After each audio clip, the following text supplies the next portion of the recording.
喺清晨嘅寧靜中，喺夜晚嘅燈火下，每日與主同行，喺愛裏面與主相會。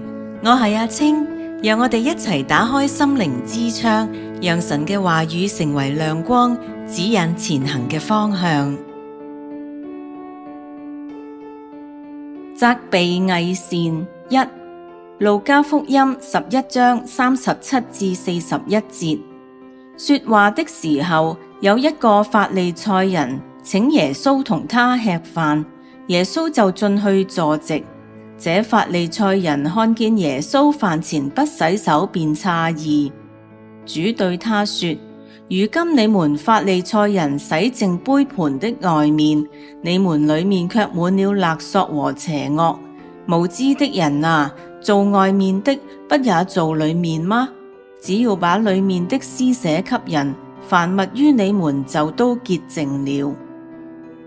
請細心思想以上經文37至38節經文背景。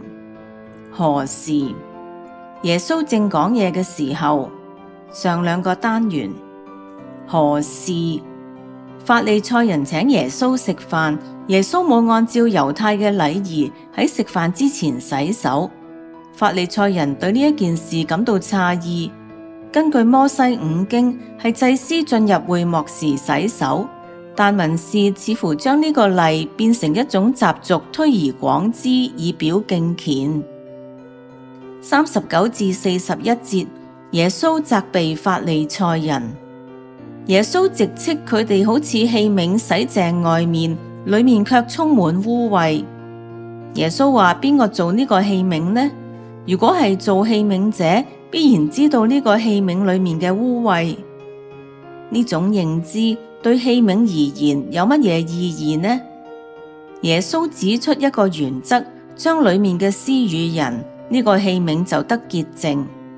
何謂裏面嘅施與呢？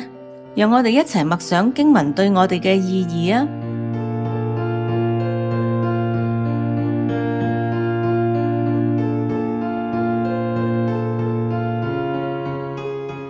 喺耶穌每一點嘅責備上省察，如果聖靈話俾你知正係嗰種光景，請停留喺嗰度，向天父認罪，亦都可以為教會代求，然後感謝天父嘅赦免，最後喺嗰件事上立志將心意改換更新。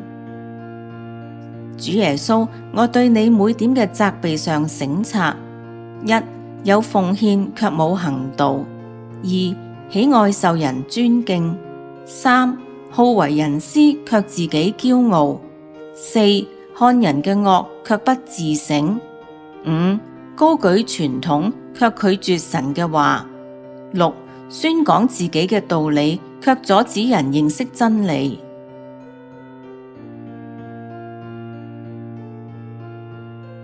多謝收聽和諧頻道製作，每日與主同行。